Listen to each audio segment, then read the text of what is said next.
भाई हैं। दोनों एक दूसरे के सबसे अच्छे दोस्त हैं। दोनों के पिताजी नंदन जंगल से मशरूम इकट्ठे करके उन्हें शहर में बेचते थे। एक दिन नंदन ने सोचा कि वो अपने दोनों बेटों को मशरूम निकालना सिखाएगा। कमल, विमल, चलो आज मेरे साथ जंगल जाना है। अरे वाह! आज हम जंगल में खूब मस्ती करेंगे। तुम दोनों मेरी बात ध्यान से सुनो। तुम वहाँ खेल कूद करने नहीं बल्कि काम सीखने जा रहे हो। कैसा काम? मशरूम इकट्ठे करने का काम। पर बाबा, आपने कहा था ना कि किसी भी चीज को लेने से पहले इजाजत ले लेनी चाहिए। हम तो जंगल से मशरूम बिना इजाजत ले रहे हैं, तो ये चोरी हुई ना? नहीं बेटा, ये चोरी नहीं है। इंसान अपने जीवन के लिए जंगल से बहुत कुछ लेता है, जैसे पेड़, जानवर, जड़ी बूटी, मधु। इन्हें चोरी नहीं समझते, बल्कि इन्हें हम जंगल का वरदान समझते हैं। तो भी ठीक है। चलिए अभी चलते हैं। कमल और विमल अपने पिताजी के साथ निकल पड़े।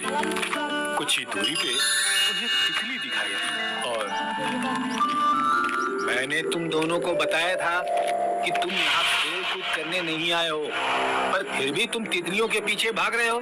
पिताजी की डांट से दोनों भाई शांत हो गए। वो लोग एक पेड़ के पास पहुँचे, जहाँ बहुत सारे मशरूम थे। तुम्हें बहुत आराम से मशरूम तोड़ने हैं, हाँ? ध्यान रहे मशरूम का तना बिल्कुल न टूटे। अब हम कोशिश करते हैं। तीनों ने मिलके मशरूम तोड़े।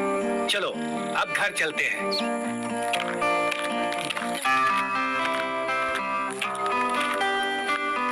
आज तुम लोगों ने पहला सबक सीखा। मशरूम इकट्ठा करने से मुश्किल है उसे बेचना, इसलिए मैं इन्हें शहर ले जाकर बेचूंगा। तो क्या कल हम आपके साथ शहर जाकर मशरूम बेचना सीखेंगे? नहीं, बिल्कुल नहीं। कल मैं अकेला शहर जाऊंगा और तुम दोनों घर में ही रहोगे। अगली बार मैं तुम्हें शहर ले जाऊंगा। अगले दिन नंदन शहर में मशरूम बेचने के लिए निकल पड़ा। विमल, चल जंगल चलते हैं, बड़ा मजा आएगा। पर पिताजी को पता चला तो डांटेंगे। उन्हें कैसे पता चलेगा? वो तो शहर से कल लौटेंगे ना, और हम शाम तक वापस आ जाएंगे।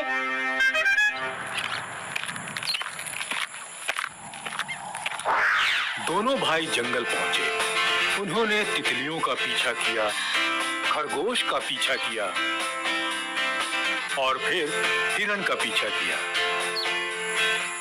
इतनी भाग दौड़ के बाद दोनों भाई एक पेड़ के साए में सो गए।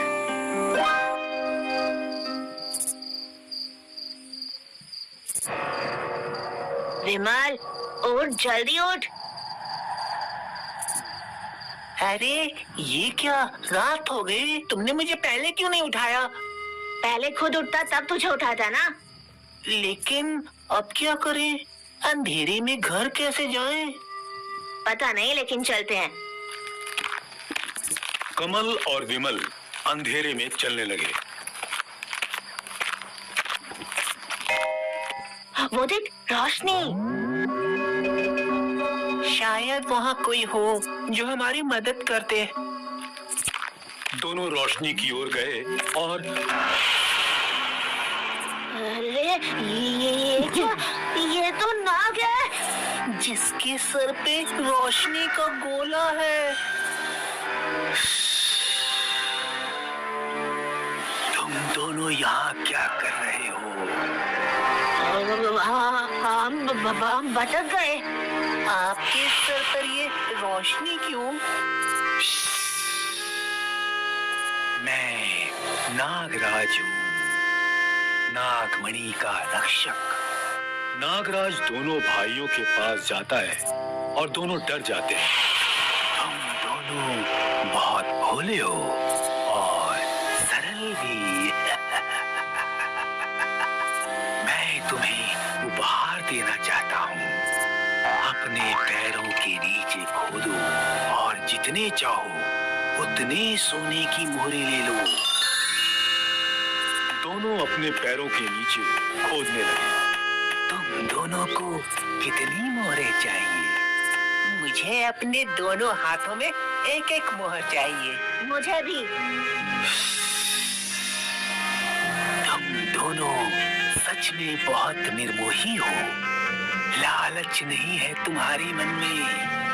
याद रहे, मेरे बारे में किसी को बताना मत। और नागराज वहां से गायब हो गए। कमल और विमल घर लौट आए। तुम दोनों कहाँ चले गए थे? हम यहीं खेल रहे थे। पिताजी, देखिए हमें क्या मिला। अरे बाप रे, ये तो सोने के सिक्के हैं। कमल और विमल ने पिताजी को नहीं बताया कि उन्हें वो सिक्के नागराज से मिले थे, और पिताजी ने सिक्कों को बेचकर एक दुकान खोल दी, जिससे अब उनकी आमदनी बढ़ गई। उनकी जिंदगी खुशहाल हो गई। हाय, मैं हूँ शाइनी। अगर आप मुझे ऐसे ही देखना चाहते हैं